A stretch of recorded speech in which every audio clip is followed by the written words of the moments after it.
Okay, good afternoon everybody.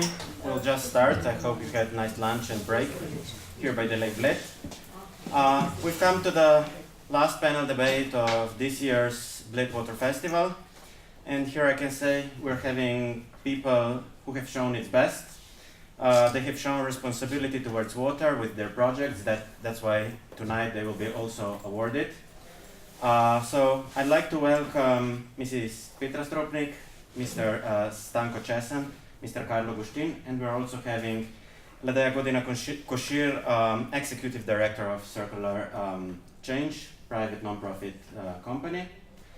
And at the beginning, I would like to say also that the jury that awarded this project consisted of Mr. Mitja Bricel from the Ministry of Environment, Mr. Mihail Jožef Toman from the Biotechnical Faculty, and also Natasha Milic from Ministry of Agriculture and Environment from Serbia, and Elizabeta Kos from Ministry of Environment and Energy from Croatia. Being said that, the beginning, we can just go with your projects. I'd like to hear short presentations of your innovations, and we'll go, let's say, from the smallest to the biggest. I will start with you, Mr. Česan. You will be awarded for individual award for implementation of PVA MBBR water purificate. More, you will tell us. Okay, thank you very much for the introduction. As he mentioned, the system is called PVA MBBR system for the wastewater treatment. MBBR, as you probably know, it's about moving biological bed reactors. It started more than a decade ago when I started working in this area. I was looking at technologies that exist in the wastewater treatment, and among other technologies, amongst other technologies, I met with MBBR systems. MBBR systems are very interesting because they have many benefits, especially in the operation stability.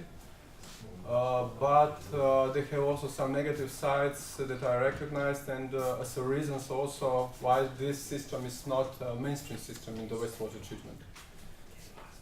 So maybe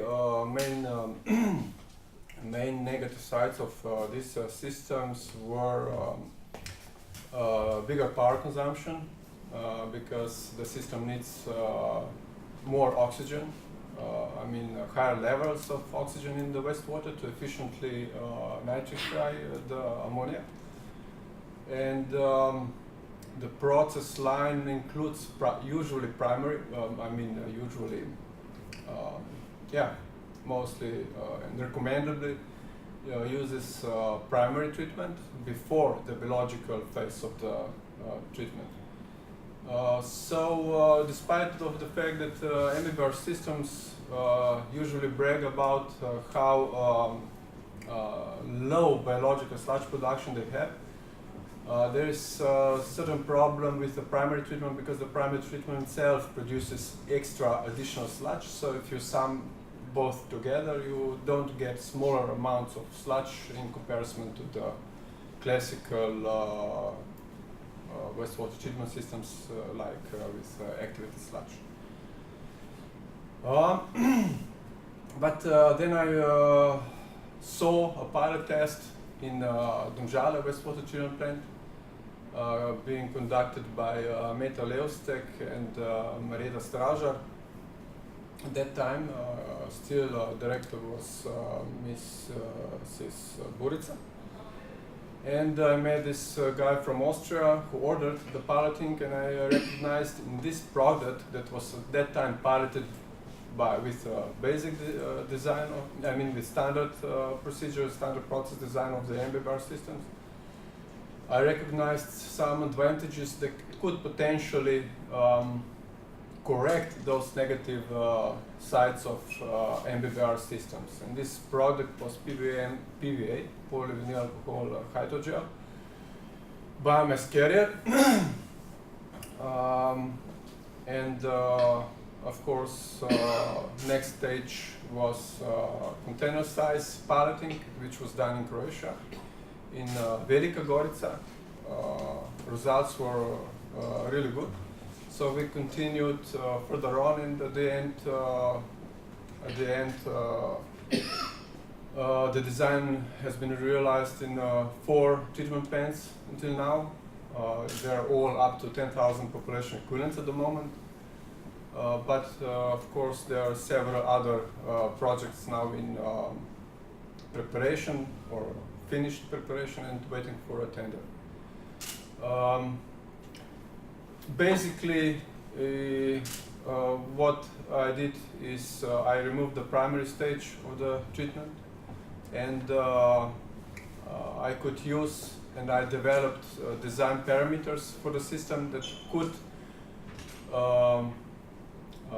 allow the application of the nitrification and denitrification processes in one tank, and to also guarantee the effluent parameters that are demanded for the tertiary wastewater treatment. That is ammonia below 10 milligrams per liter and total nitrogen below 15 milligrams per liter for the municipal wastewater treatment, of course. So I don't know. The process itself became very simple. Classical MBBR systems are several tanks with denitrification, nitrification. They experience usually big problems with the return because the return has high oxygen levels. Because of the high oxygen levels, it interrupts the denitrification process. So another tank has to be installed, so it's another complications. But this new design includes actually only one tank for both processes. Wastewater comes in, clean water comes out, and the treatment is finished. So, and at the end, we have a real and already tested sludge reduction, actual sludge reduction. So, in comparison to classical technologies. Thank you very much. I'll just ask if there is any question. We can take one question to this concrete project at this moment, or we can go on. What is the cost of your project? For start, the biological reactors, for example, are 4 to 5 times smaller. I'm talking about at the moment on the municipality wastewater treatment plants. Of course, it can be applied also on industrial applications, but it's around 5 to 10% investment cost is smaller.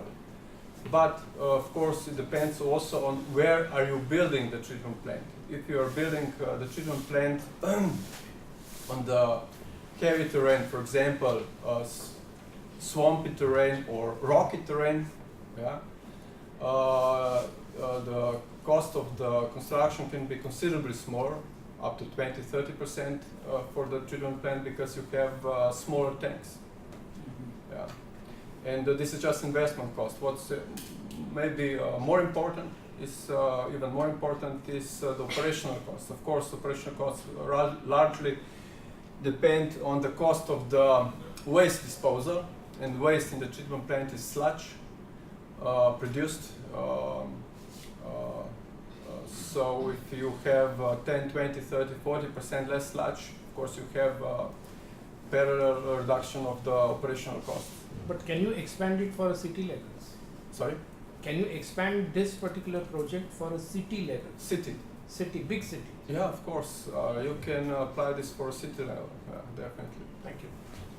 Okay. It's not a limitation compare loading and so? You mean hydraulic or organic loading? Yeah. No, it's you designed by the organic load, and okay, of course installations on hydraulic loads. So no, the applications can be made for 2,000 or 200 or 2 million equivalents. So it doesn't matter. Of course, you must consider differences between 2,000 and 2 million equivalents.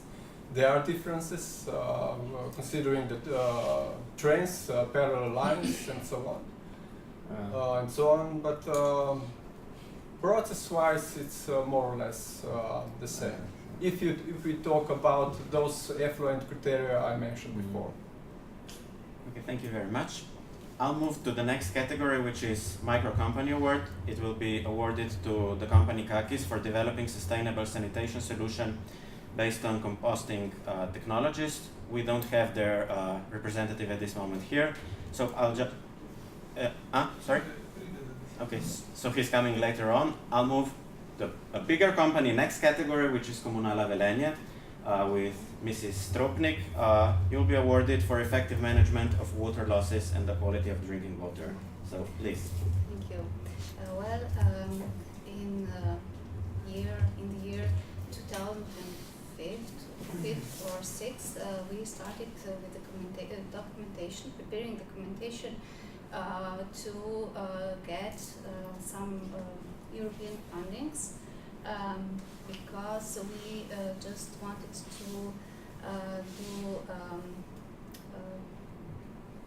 to modernize our water supply system, and then we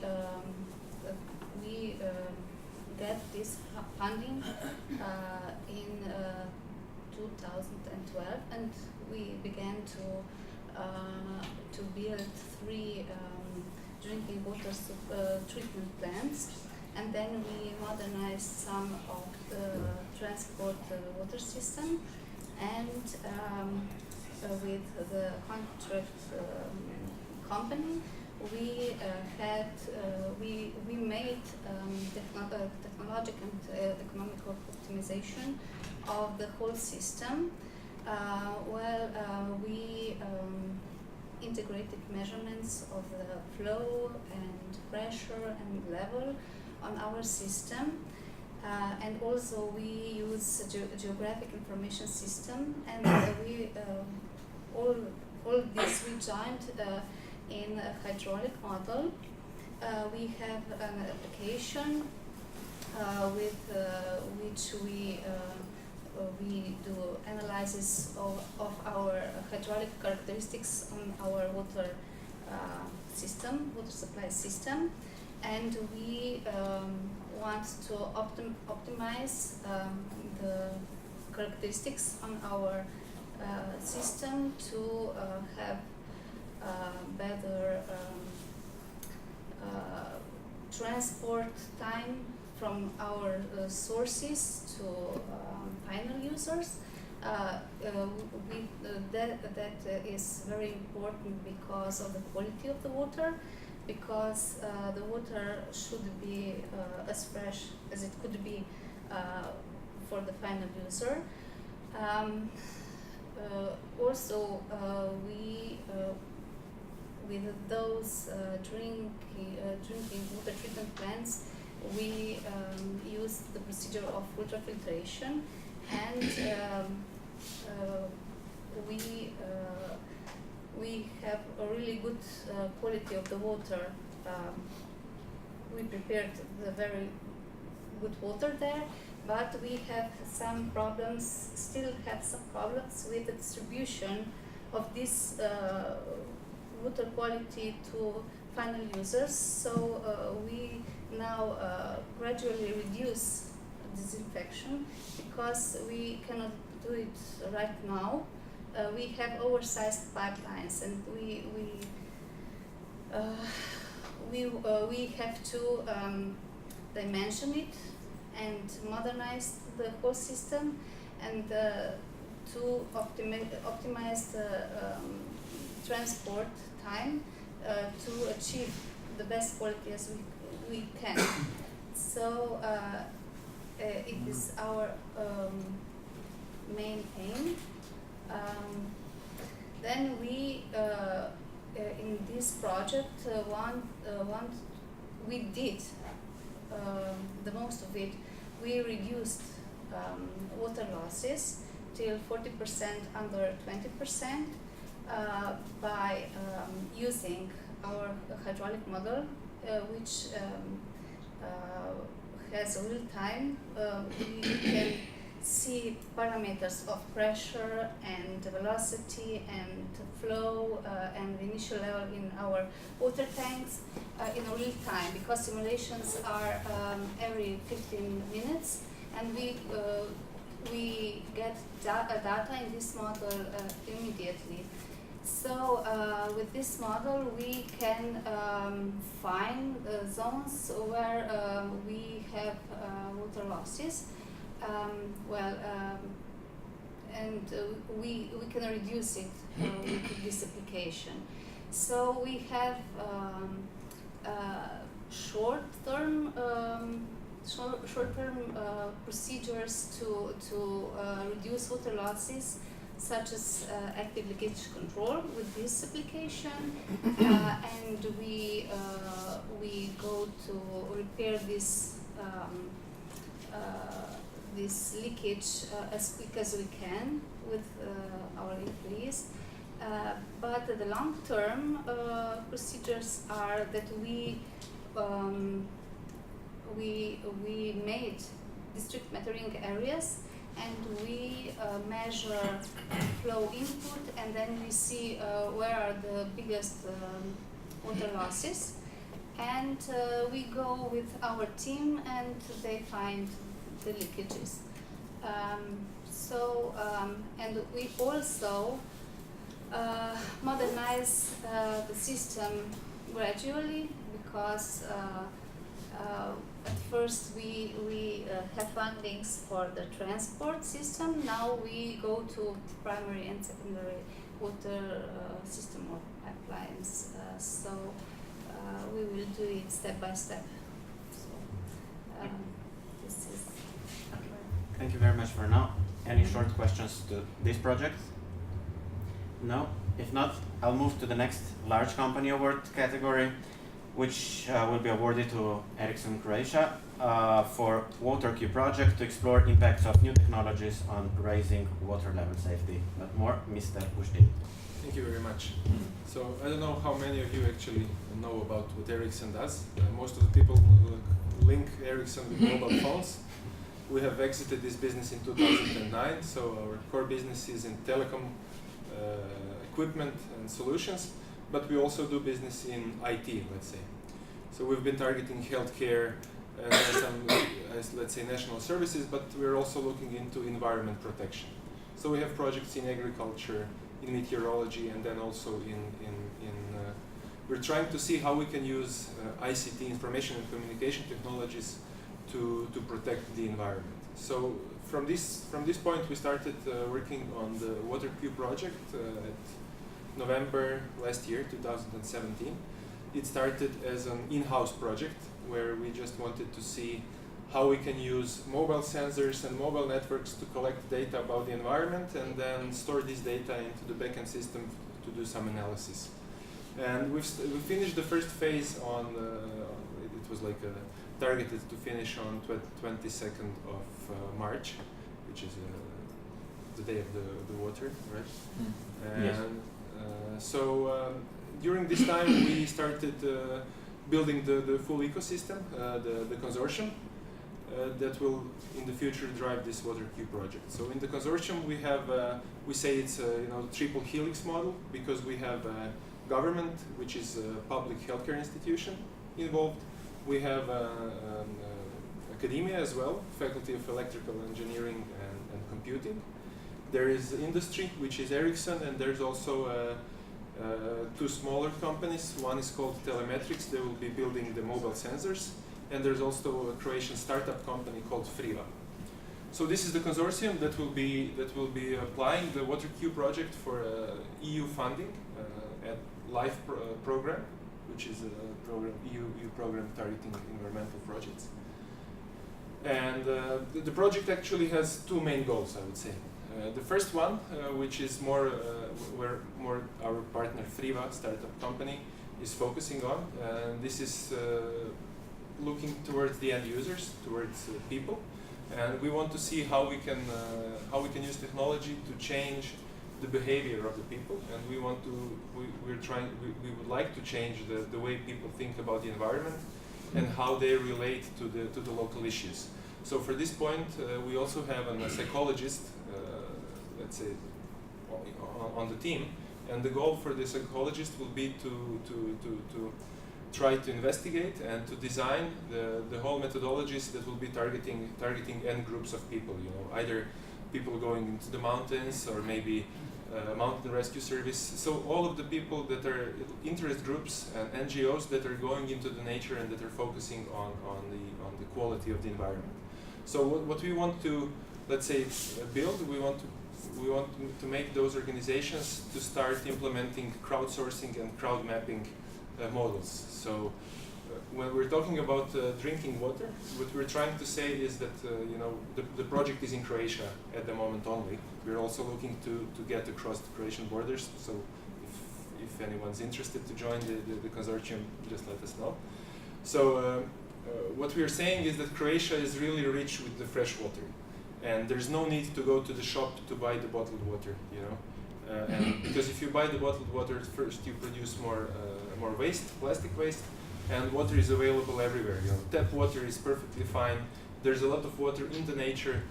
When you walk throughout the Zagreb, there's so many places where you can just find, you know, fresh, free drinking water. So what you're saying, you know, use bottles, glass bottles, to fill them up on those places and drink this water. So our partner has this application for mapping of those places. You can take the photo of a place where you can use drinking water for free, and it will get pinned on the map.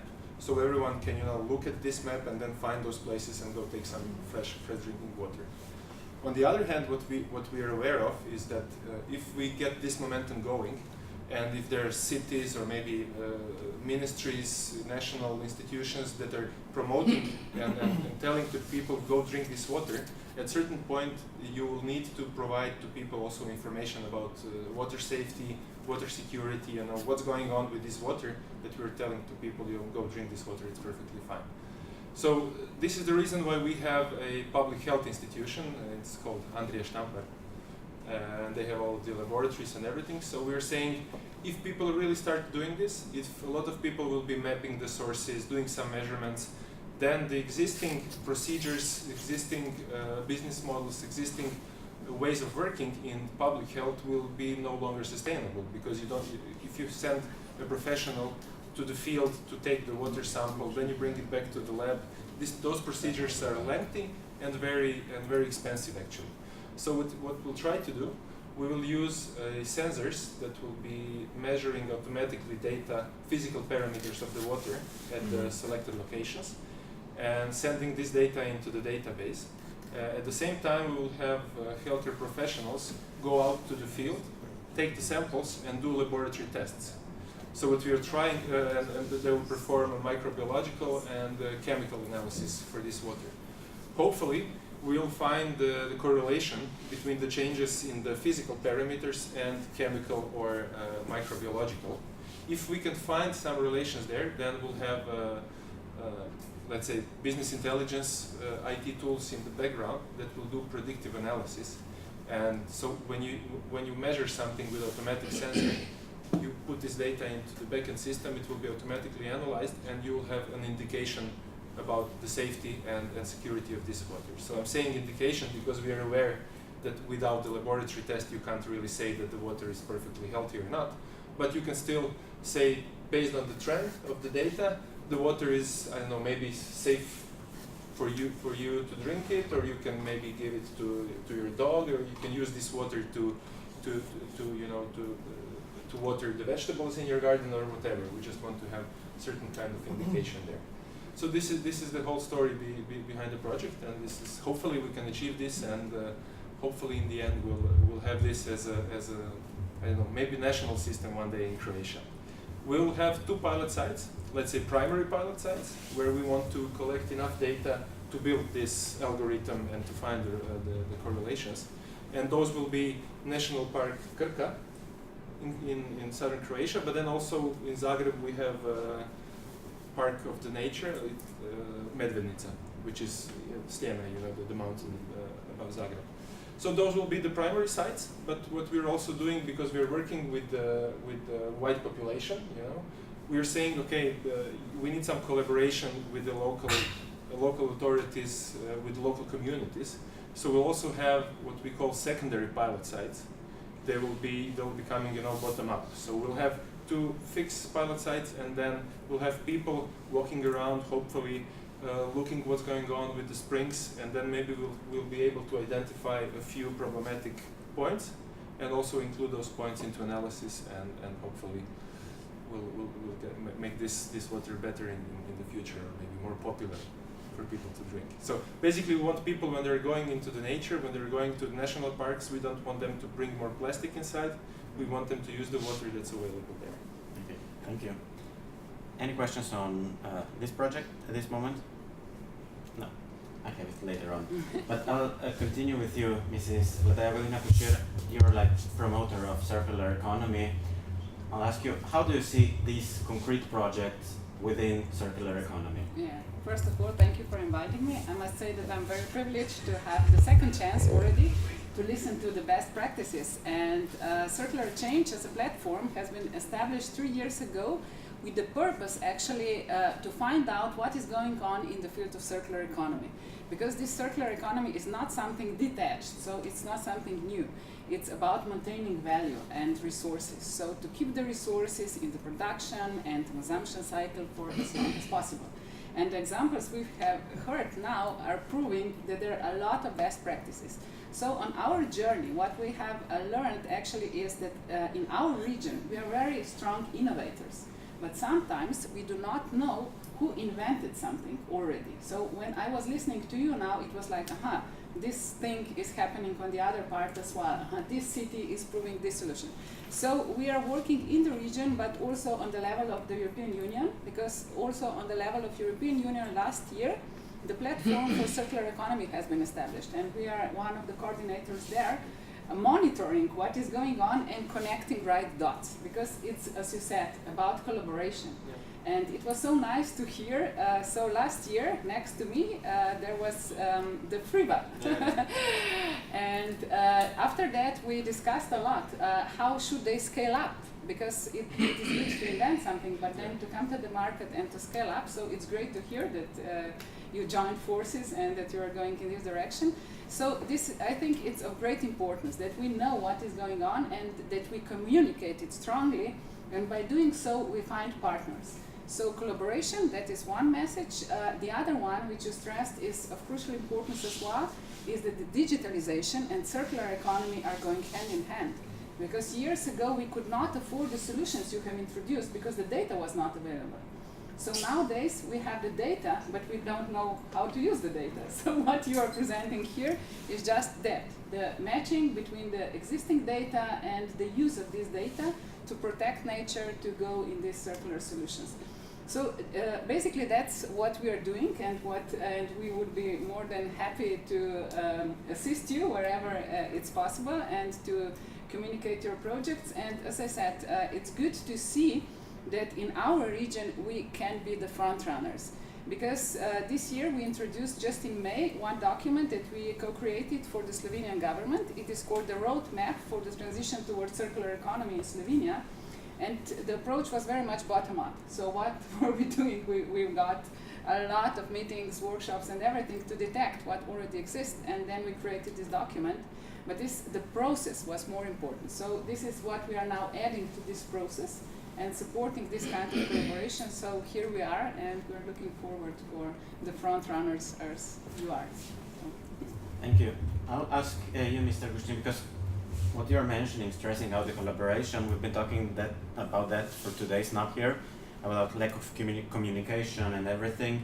And you're presenting something that includes public, includes you, includes health officials, communication technologies. How do you manage that? Well, I mean, I couldn't agree more. You know, collaboration is the only way to drive such projects. You know, globally, Ericsson has a lot of environment-related, health-related projects. You know, however, regardless of how big the company is, you know, because it's multinational, you just can't do those things alone. You know, we know technology, but technology itself, you know, it doesn't have any impact unless you have really local communities that will tell you, you know, this is where we feel the pain. You know, please help us here. And then you also need to have public authorities as well. But how do we manage this? I mean, luckily for this project, all of the stakeholders have more or less the same goal and the same understanding. So it hasn't been very challenging at the moment. We'll see what will happen in the future when we get into operations phase, you know. But for now, more or less, people think and look the same way, but it's a lot of, you know, daily meetings. Everyone is working in their own streams, you know, but we're trying to find a joint goal where we can on which we can work together. You know, we're aware that maybe Friva has completely different business model, different way of thinking, and they will naturally go their way. You know, we will not match 100% completely, but we're trying to find this overlapping part for all the partners where we can work together. You know? But I think that one of the most important things is to build this ecosystem early on. You need to have public authorities, you need to have regulators, you need to have local communities and industry together at the table from the very beginning, because otherwise you can just go the wrong way, and then, you know, the project goes, all of the time that you've done it, it's wasted. May I just add something? Yeah. Because it's of such a crucial importance, this collaboration, and you explained it so nicely. Because you said the interests might be a little bit different, what is great. They will be, yeah. Yeah, and I think that is what we are lacking, the ability to express the interest, because it's completely fine if you have the interest and the other one has a different interest, and then you try to bridge this in a way that you achieve more because you're collaborating, but it doesn't mean that you match 100%.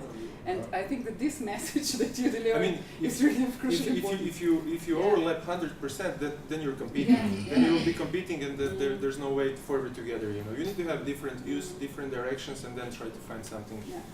that's. If I may just, yes, to define the interest. My question is, the interest of whom? Well, from all of the stakeholders, you know, local communities, they have certain issues with the environment, with maybe polluted water, with not enough access to free water, you know, so they want this to be solved. They don't care, you know, if it's technology, if it's regulations, you know, just solve me those problems. Big companies, you know, I mean, the bottom line, you always need to make profit, you know. You can just choose what kind of projects you do to make this profit, you know. You can do something that's, you know, technology for good, and then, you know, even if you do profits, you're still doing something of the greater good, you know, so it's quite straightforward. And then I see also regulators and government, as I see them, and what we have learned is there's a lot of EU directives, there's a lot of strategies that have been put on the paper, action plans, you know, they need projects, they need such ecosystems to really implement this, and also to help them, to give feedback, but also to implement existing plans, but also to build future plans, you know. Just the second question, taking all this into account, who should, from your point of view, coordinate and lead this process of coordination, of let's say, exchange of views and proposals? Who should be the coordinator? Because if all are on the equal level, then nothing happens. Of course, government and regulators have a huge role. They need to set up the whole framework, the regulatory framework, in a way that the innovators can do something new and can, you know, start push those changes. I think it's hard for the government, you know, they can do campaigns, they can do things like that, but it's easier for industry, I think, because industry makes profit. They have these extra profits, and that they can put these extra profits in the right way to drive the change, you know. But then, as I said, Ericsson, although we employ around 100,000 people or even more around the world, if we don't have all the other people there, we can put all the money you want there, it won't be able to change things. So in our project, I think that the biggest impact on changing the behavior will be in the hands of the startup company, of the psychologists that will be involved here. Of course, we will be there as well. But it's working with the people, working with the kids in primary school, working with the students in the faculties, because you know what they say, you can't teach the old dog new tricks, you know. But if we start working with young generations, then maybe what we're targeting is, we feel that we need to make the connection between the ecological or environmental problem and with the feeling of ownership of this problem. You know, this is my mountain, my home mountain, you know, my woods, and this problem is also my emotional problem. If we can make this, then I think we can make changes there. And sorry, it's such a good discussion. So we also introduced one model that is actually called circular triangle. So we have 3 points. One is circular change, the other one is circular economy, and the third one is circular culture. And they're all interconnected because you can introduce a new business model, so like a circular economy, and then you are creating circular change, and here you need the government, the rules, the measurements, and everything. But without the change in values, new narrative, everything what you mentioned, this circular culture, nothing could happen. So, and they're interdependent. Therefore, it's so hard to say who should lead that.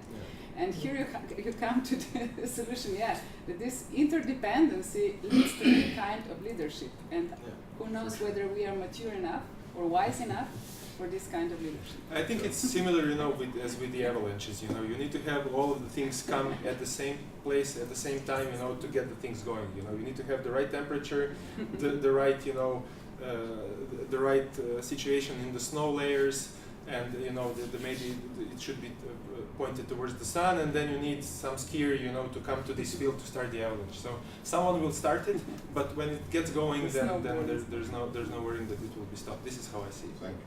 Okay. Mr. Kari wanted to say something. Thank you. I assume the water is free of charge for those people. Don't you experience that they waste the water? Sorry? Do you experience that people going to this tap to this point waste the water? Not just using it for drinking. In Hungary, it happened that a standpipe on the street is connected by a pipe, and the guy behind the fence was the car. Which was not the purpose of the standpipe, of course. So that type of things. Yeah, we're not focusing on how the water is used at this project at the moment, you know. But still, by measuring, if the water is free available in the cities, if you put certain sensors, then at least you can know how much water was there used, you know. And maybe you can measure how many people have approached those places, you know. If you have some movement sensors, and then you can see how the water is used more or less. I mean, it's hard. You would need to be, you know, like a policeman. money back guarantee, you know, Yeah. with the internet, because you have money back guarantee. So if everyone would be sending back what they bought via internet, it wouldn't work. So the percentage of cheating is maybe not so high. Yeah. So we don't know how will they use this water. We hope for the best, but still we are now focusing, you know, to tell them this water is okay, you know, maybe or not. And what we're also thinking about, you know, there's a lot of people having their own gardens, you know, doing the agriculture in bigger or smaller scale. And in a lot of those farms, there are wells. And then you have rivers by, and then as a few years ago, we had great floods in Croatia, in Slavonia. So what happens is that most of those wells get contaminated and can't be used.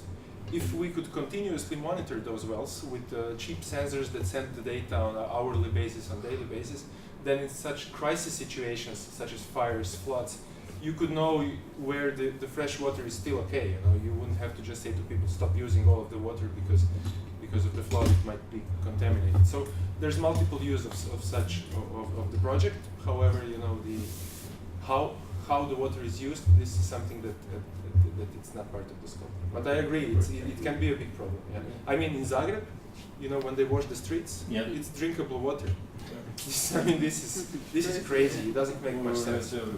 Yeah, it's more or less everywhere. But still, you know, we are losing. Zagreb is in Croatia. I think that average amount of the water loss throughout the water system is more than 60%. So imagine that. It's too high. Yeah, it's very high because they say that. I think that in Zagreb, don't take me, you know, by the word, but the average age of the water pipes is more than 100 years on average. And they're saying even if they started changing 100 kilometers of water pipes yearly, they couldn't do much good for the infrastructure. So there's still a lot of topics here, you know, but we've focused on this one step by step. Thank you. I will go with you later on with the European funds for changing the pipes, but we have 2 more comments before that. Yes. You wanted. Yeah, thank you for your thoughts and sharing these ideas. I was thinking about the concept of corporate social responsibility. So if this project is part of this presentation of the company before the communities that we are doing something good for you, and then there is also a strategy behind the company to have this respect of the corporate social responsibility, and on the other side there is the human rights approach. So how it is related to these two You mean concepts? the business concept where you need to make profits and then the responsible part? Yes. Okay. Yeah. Exactly. So this is what I mentioned, in the beginning. In the end, being on the publicly listed companies, you need to make profits, But then you can do this in dirty industries, or you can stay in the green industries. We're being in IT, which is more or less green industry, and for us it's normal to look this way. If we succeed in changing the habits, in changing the way people think, and even more important, if we can motivate people to get included in the process of environment protection, not only looking at this old car in the woods, but really doing something about it, then this will actually build the market for us in the future. If we can motivate people to get interested, now we are used to using our mobile phones. This is normal for us. Hopefully, I believe that in the future it will also be normal for us to have water quality sensor in the phone, for example, I'm indicating, and then you can put it and collect some data, just as now you can measure your pulse on the phone by putting your finger.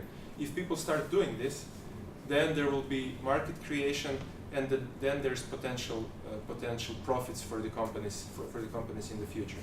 But the first step needs to be really responsible towards the local communities, even towards the government. Sometimes we are really market leaders in the region, but also in the whole Europe in introducing electronic healthcare services, e-health services. So a part of building the e-health system in Croatia, we've also done, we've built the e-health system in Armenia, and now we're finishing one in Kazakhstan.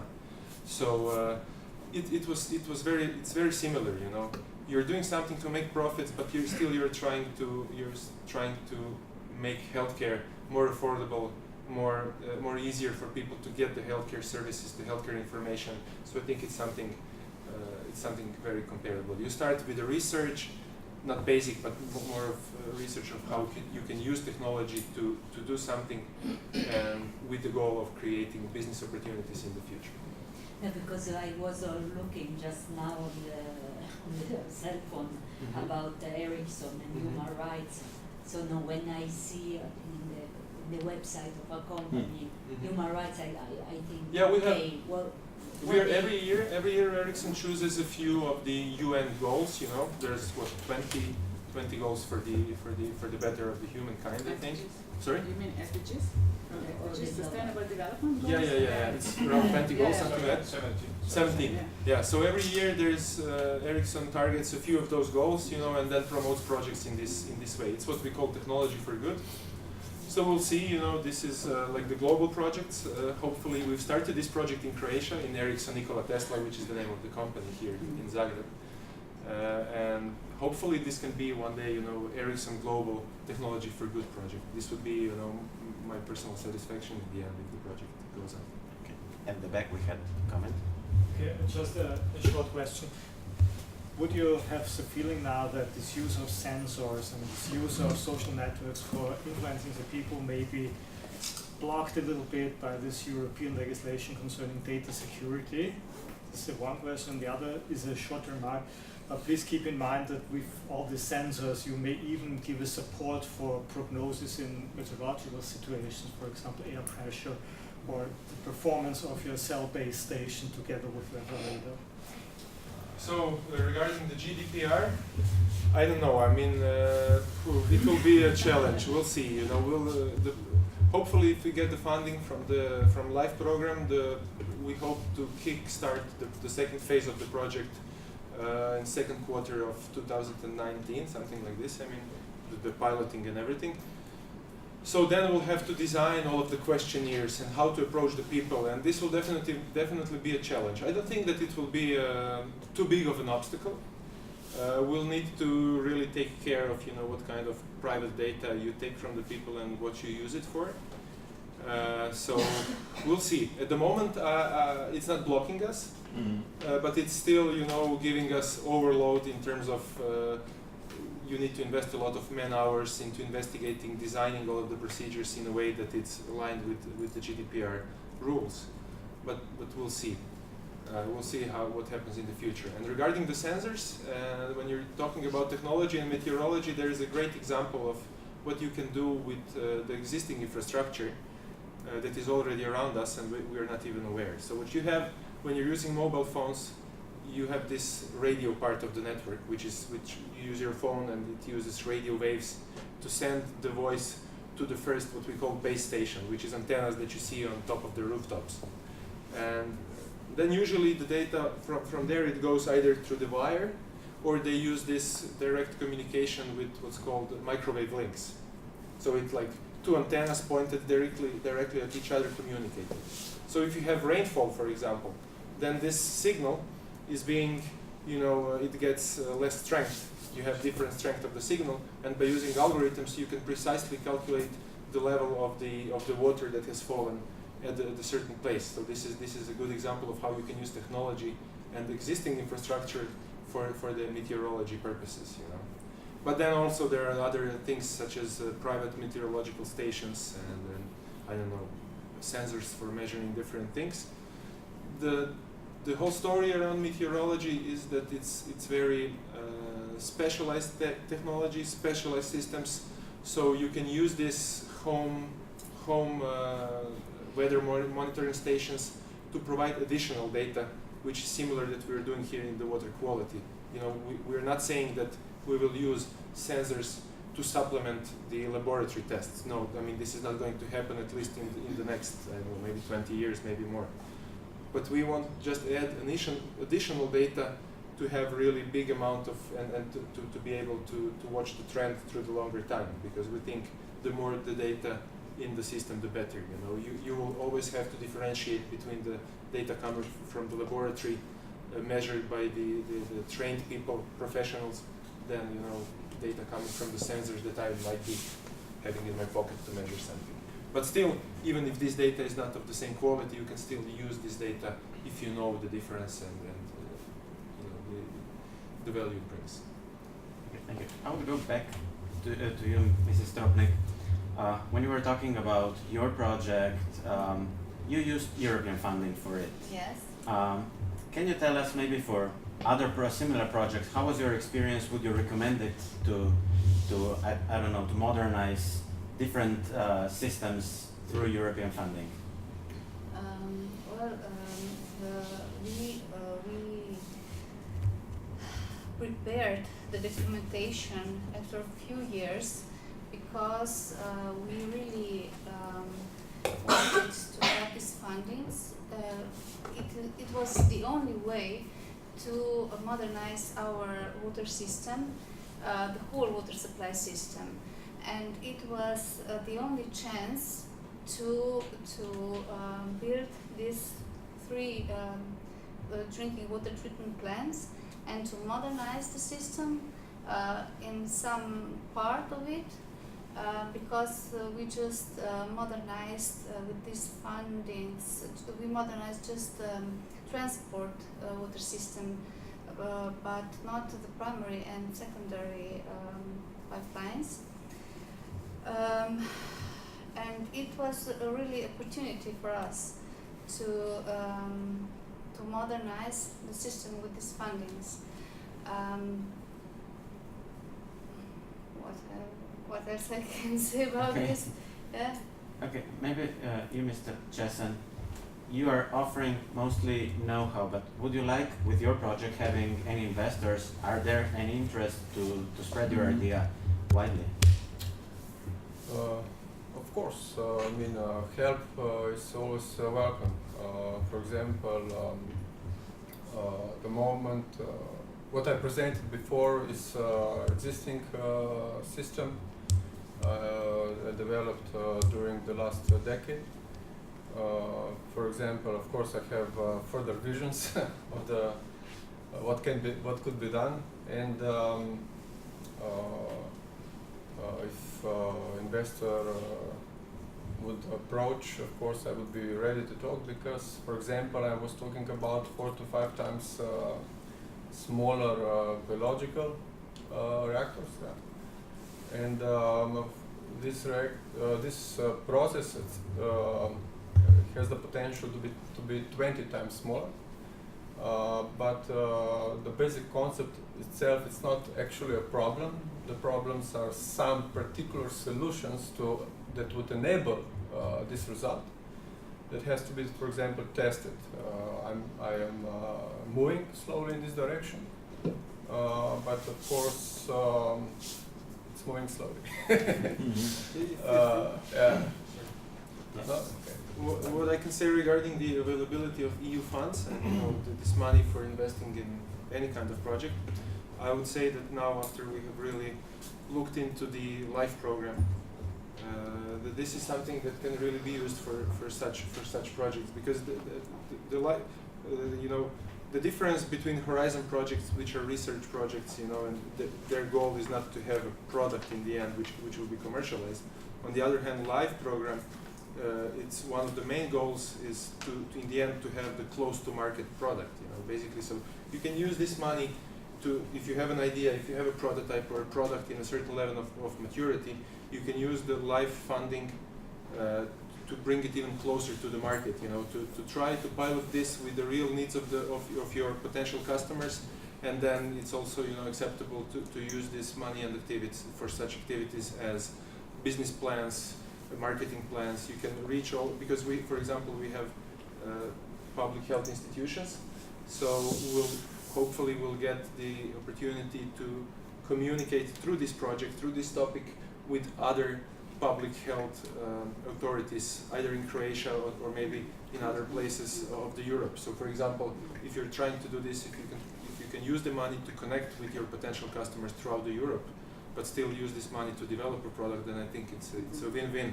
both for environment protection and for industry as well. So. Yeah. And here, I would like to add, because sometimes we think that LIFE project, that is something what is so complicated, and this is not for me. Right now, this year, we were promoting this strongly with the help of the Ministry of Environment. We have the representative here and here as well. How easily accessible, I wouldn't say that it is very easy, but in a way, you should not be worried, I cannot apply for that. And there are a lot of tools, workshops, everything in the guidelines. So as soon as you have one project, or at least a very good idea, I would highly recommend to approach and really to find out who are the potential partners, because it's not impossible. It is really something what makes sense. Yeah.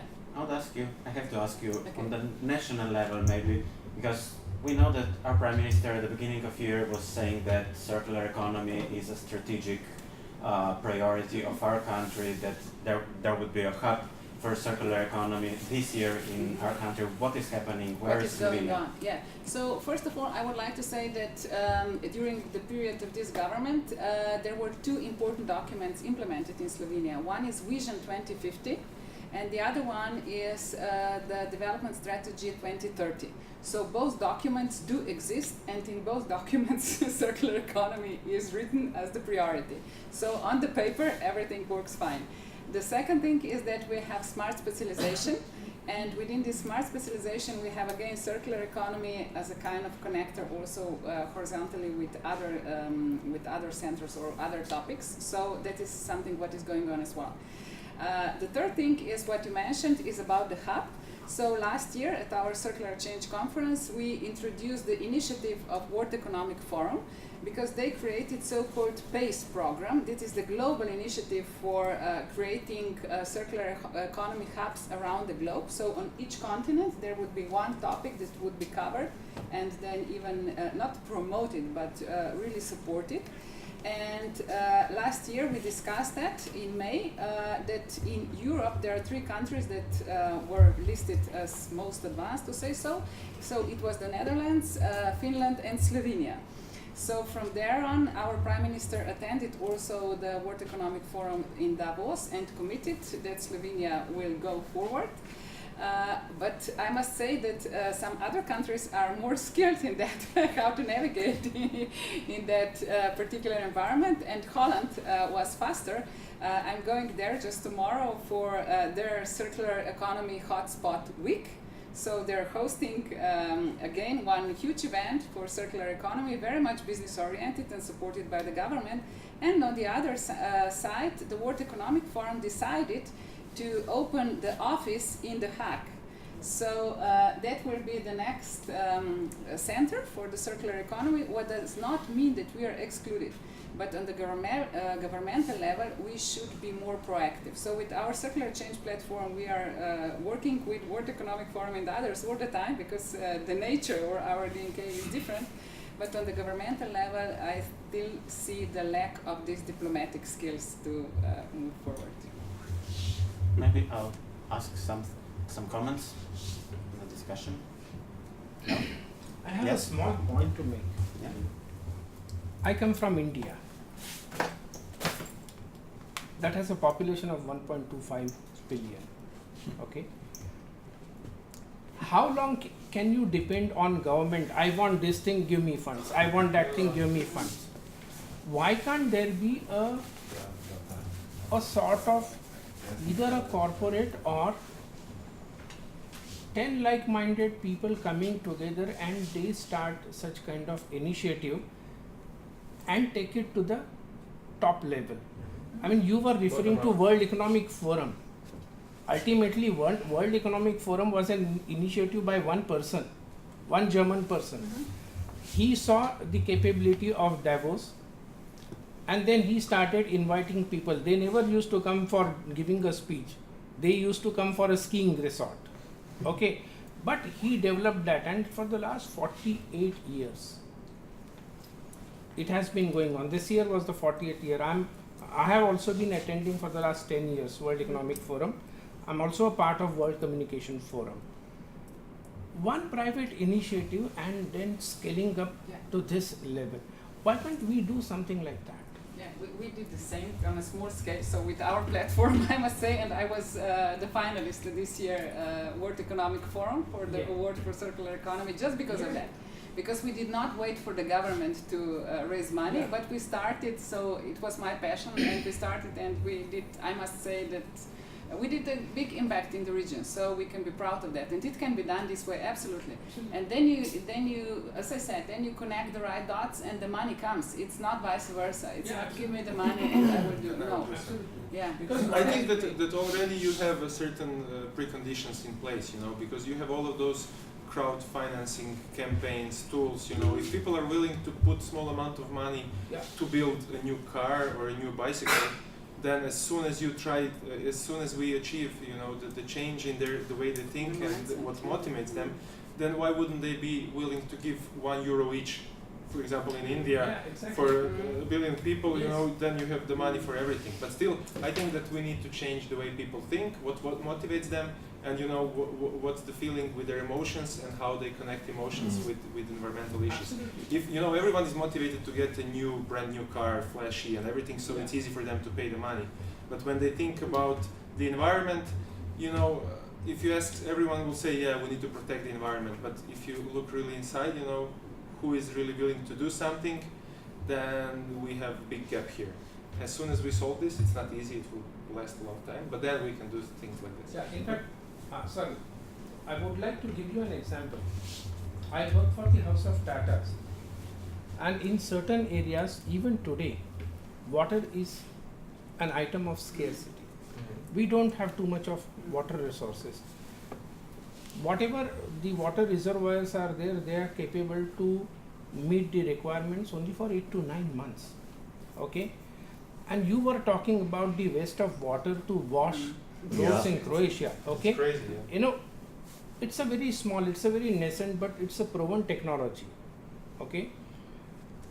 Instead of the hand pumps, we started putting the sensors.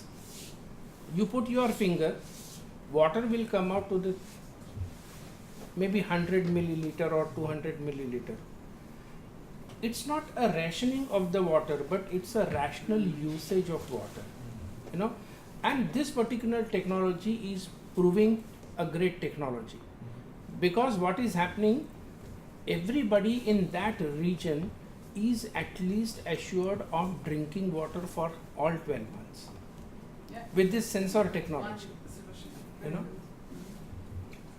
Thank you. Something about this washing cars thing.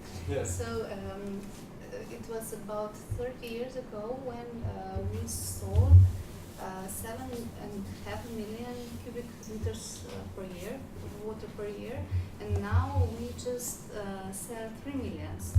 It's 50% of what we sold 30 years ago, and because the industry have the circles. Closed are Yes, sites. yes, Yeah. circles. They're reusing And the water. yes, they don't use Fresh or drink water anymore for technological procedures. Yeah. And So this is about It's the recycled water. yeah, Recycled yeah, water. Yeah. You know, again, India has got a lot of water resources.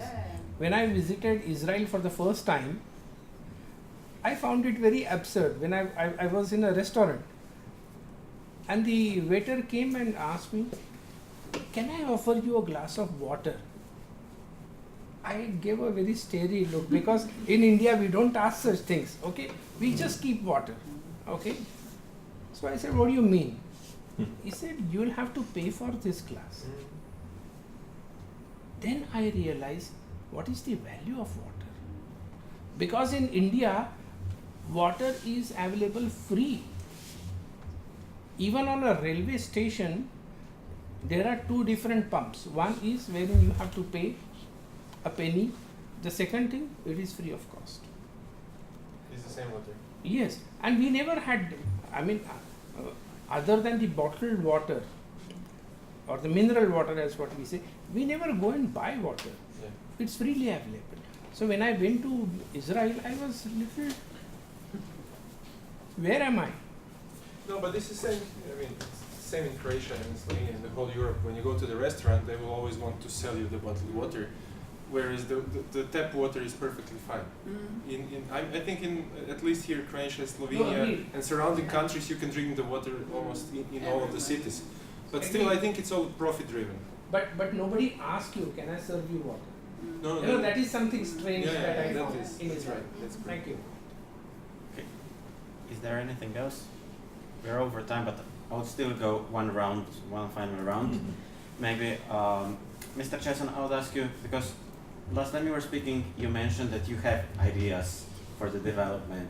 Can you share with us anything? Where can your project develop in the future? Where can it develop? Yeah, in which way you're thinking that it can still develop, it can still spread? Well, getting more compact.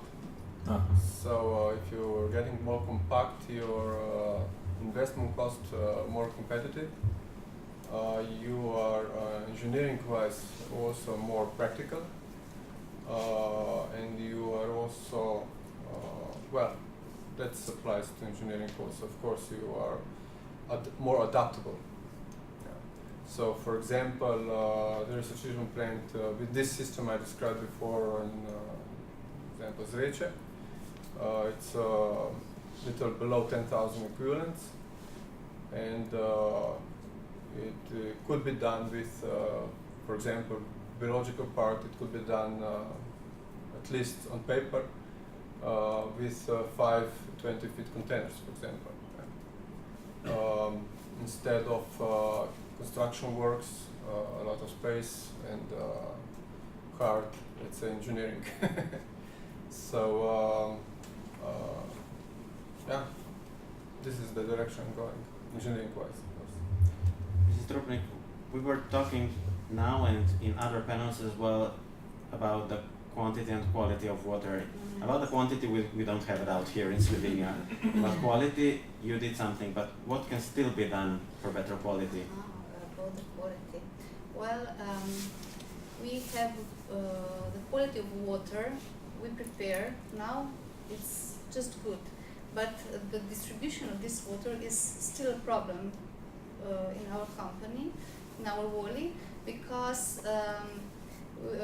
our system is not modernized yet. we have pipelines which are still old and we have a lot of leakage and so on. And the transport time is too long for now, from the drinking water treatment plant to the final user, because we have, as I said before, we sold much more water 30 years ago, and all the pipes are oversized now, and the velocity of or flow of the water is too small now, and it is from the microbiological point, it's really a problem. So we still use disinfection in water system, but we gradually reduce it by modernize the whole system step by step, and when we dimension with the hydraulic model or application use, we dimensioning the new pipelines,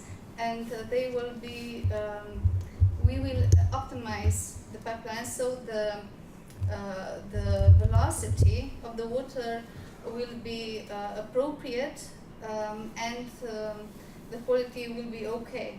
So we will optimize the transport time of the water from treatment plants to the users.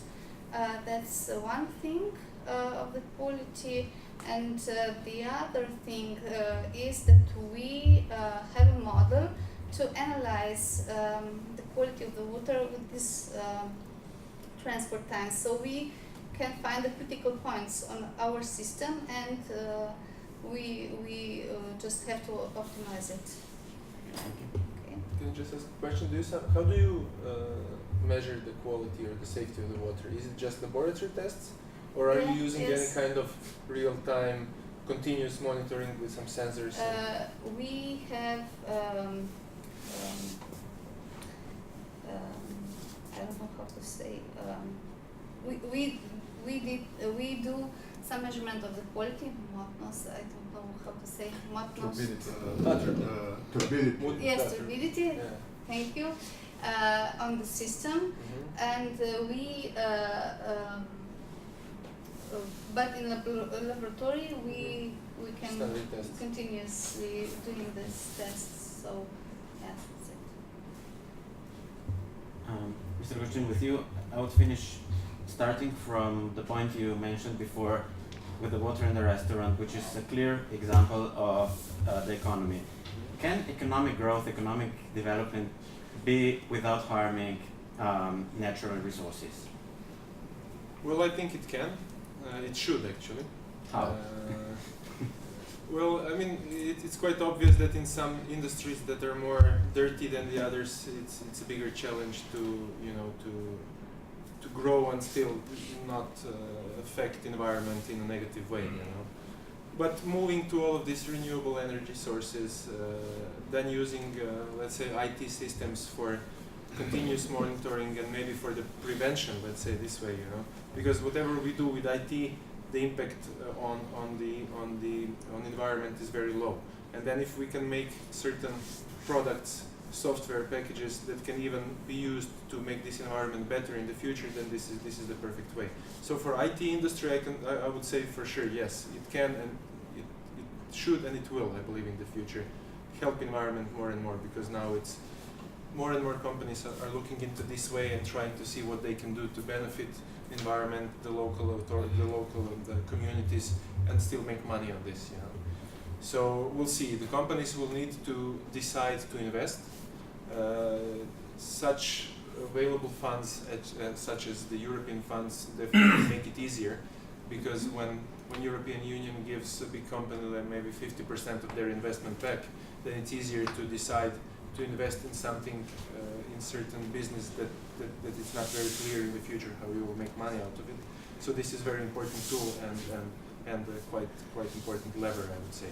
So it needs to be the full package: the government, the regulatory framework, and the industry really deciding to invest part of the profits in this way. Not just for the marketing, saying we are a very environment friendly company, we gave money to this number of I don't know, organizations or whatever, but you really need to have projects that will have as a result an impact on the environment and quality of the environment. Because in the end, you know, we're building smart cities, and if the environment is not preserved, if it's not really nice to live in the cities, then, you know, what are the smart cities for, you know? Smart traffic, smart whatever, it doesn't make much sense if the air is polluted, if the water is polluted, then we'll be living in capsules, you know, so we won't need these smart solutions.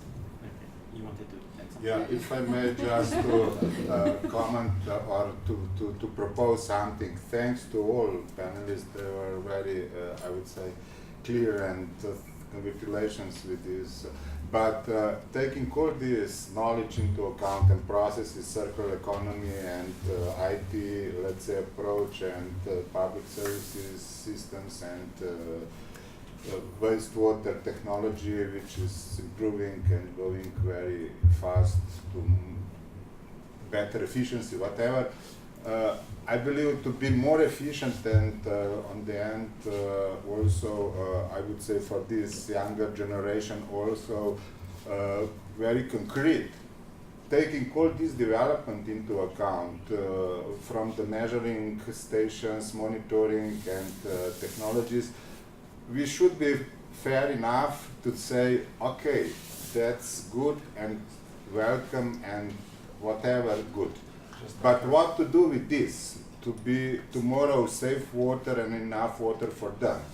On very concrete, let's say, situation here on Bled or in Zagreb, it's not enough to play with fancy, let's say, toys and monitor this each in bottle, whatever, outside it's welcome, but it's not enough.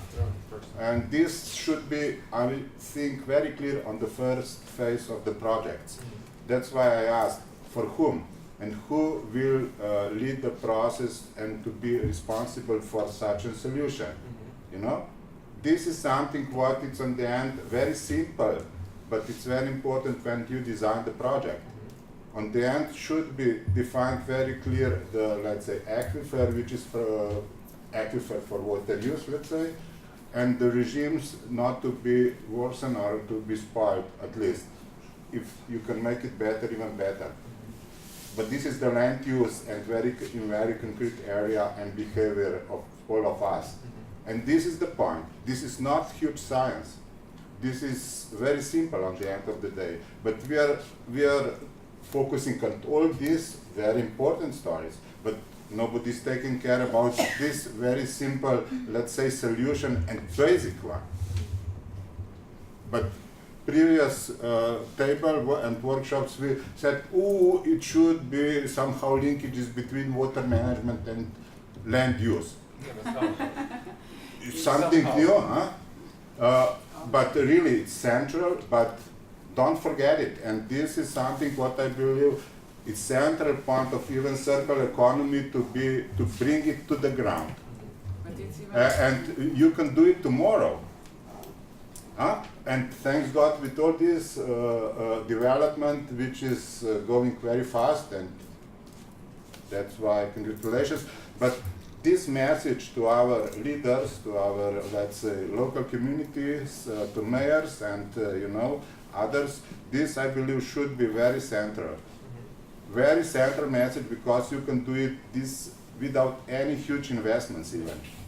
You mean change the behavior and educating? For the very concrete aquifers in very concrete environments to let's improve the regimes of land use. Land use and water. it goes hand in It hand. goes I hand mean, in Yeah, but First. it's Yeah. not understand. Yeah, We are I know. investing But in it's huge not. and fancy projects, but nobody is taking care about this simple solution, about this simple responsibility. Yeah, we don't even have the planning process anymore. It's for us to No, we do have it. Sorry, we do have it still, and it's obligation. But implementation of this implementation, it's very weak, because we are so fancy with all these toys and researches and so on. But so simple things. What is obligation, even in constitutions in Slovenia now? Tell me about the implementation of such nice wording on the ground. Huh? This is something what I would strongly recommend that don't forget this. Thank you. Yeah, the problem is what we talk now. We only change the idea what we have to do. So we started with the zero waste politics, and now we are in a, how you say, encircling, I don't know what is that, Economy. sorry, but I do not know. The problem is in the land. The problem is how we use it. The problem is in using so different goods for our everyday life. That's the problem.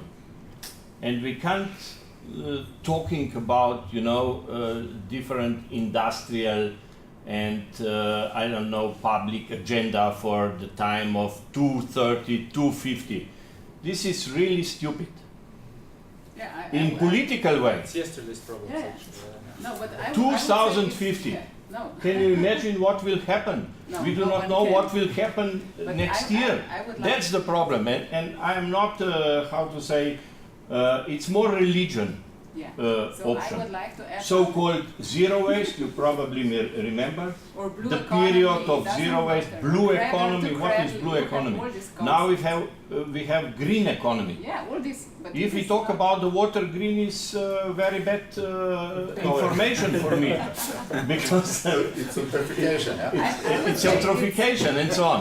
But okay, No, I agree with you completely. So therefore, it's stupid to fight around definitions. It is even more radical than this. What the government is doing with documents. It's fine. But on the other hand, as you asked previously, it's not about that whether the planet will survive, whether the human race. This is, and therefore we should be really aware of what we are doing as well, because the nature will recover even maybe. But we will not. And on the other hand, why business is now doing these changes? It's not, as you said, it's not only about greenwashing. It is because they don't want to become another Kodak. Because you, when you mentioned the cities, yes, we know that the globalization is here. And in 2050, it's predicted that 50% more cities will be built than we have them today. But you cannot build them the same way as you did.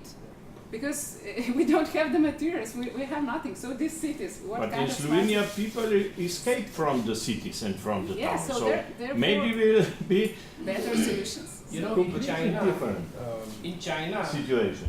they have built cities, but nobody is living over there. Yes, sure. It's called ghost cities. Ghost cities. Ghost cities. And in China, they used this is. So, I will stop after that. But What will in happen China, next year? I don't know. they used in 3 years as much cement Yeah. as the United States in the whole 20th century. So can you compare that? I mean, I think- it's nonsense because they are building, as you Yeah, said. absolutely. But United States. But I think as United States, in China, in okay. 3 years, because China is growing. Here in Europe, it's like Sleeping Beauty. So nothing is happening actually, if you compare it to other. We have to do more in what I say personal responsibility. And act. We should act and And speak less. That was my last Yeah. question. I just wanted to No, make sorry. a brief comment. I mean, I couldn't agree You with you cannot more. You stop. know, as I said, technology, the sensors. No, technology It's not. needs. It's good. Yeah. It's not. But it's not course we the need. point. Enough. Technology should not be there for itself. You know, we shouldn't do what we call technology push. Yeah. But on the other hand, when you say about land use, you know, I'm not an expert in this field, but how I translate it to me, you know, in Croatia, in Slavonia, so in the flat part, there is a lot of agricultural activities. People are using all of the pesticides, all of the fertilizers. It all ends up in the water, you know. So what we are saying is, people are not aware of this. The masses. So if you can build simple sensors and simple IT solutions that will make information transparent, you know, then people will start to wonder, oh my God, you know, I'm putting all of these fertilizers, I'm using all of these pesticides. How is this affecting my water? Now people are not really aware of this. This is how I see technology in this area. If I may comment, yes, it's true. But we know 50 years. That's over. Even it's over. Let's say use the all fertilizers and pesticides and so on. It's nothing new. You can continue and measure, but not to stop to reduce the contamination and just measure. Here is mistake. It's end of the pipe system, which is not way to go. We all know that. It's just my, let's say, plea that we should from the early beginning say very clear, please, for the benefit of the new generation, take care about defined water aquifers for water supply, for what is the quality for the public water supply. Take care and of course measure also, but not play that this is nobody land and you can do whatever and forget for this very strict and responsible management, land use. And this is something what is now disappearing, you know. We need measurement. In some way I agree with you, but the best measurement, how to say, is bio indication of our health. And in this, and in this level we are in a very bad situation right now. Not the generation will come right now. I just want And- sorry. I just want to add that it is the problem of our generation. Sure. Yes, because when I was a child, there were no one told me what we can put in the toilet, what those stuff. But now we, in our Wally, we have visits on schools and we have some kind of education for these generations, what you can put it in the toilet, what is not for the toilet, and they don't know, but many of children said that parents put into the toilet strange Everything. things. Yes, and this is our generation. Yeah, We are creating problems. yeah, Yes.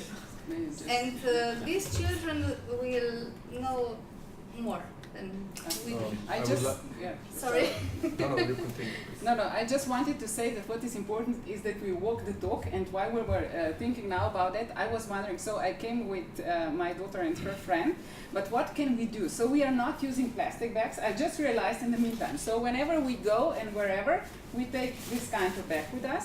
The second thing, it's why I have here not prepared, but that's how it is. We do not buy water, we always have this thing with us, so we have tap water, and then we take some apples from home so that we can eat. So that is how we are equipped when we go around, and I think it's a small thing, but if everyone would come like that, so how much less plastic would be today on Blicht? Don't So even this have is- a plastic bag. Yeah, I never take it, because this is with me always. And kids are used to do that, and that's how the change can happen. So it's just came to my mind, sorry. But really, Maybe one thing. Are you from my sure side. that your bottle is BPA free or is yeah, because it was delivered to us by, we got it just at the last event 3 years ago in the Netherlands, where they were promoting exactly that. So I keep this bottle because of that, not to make poison water.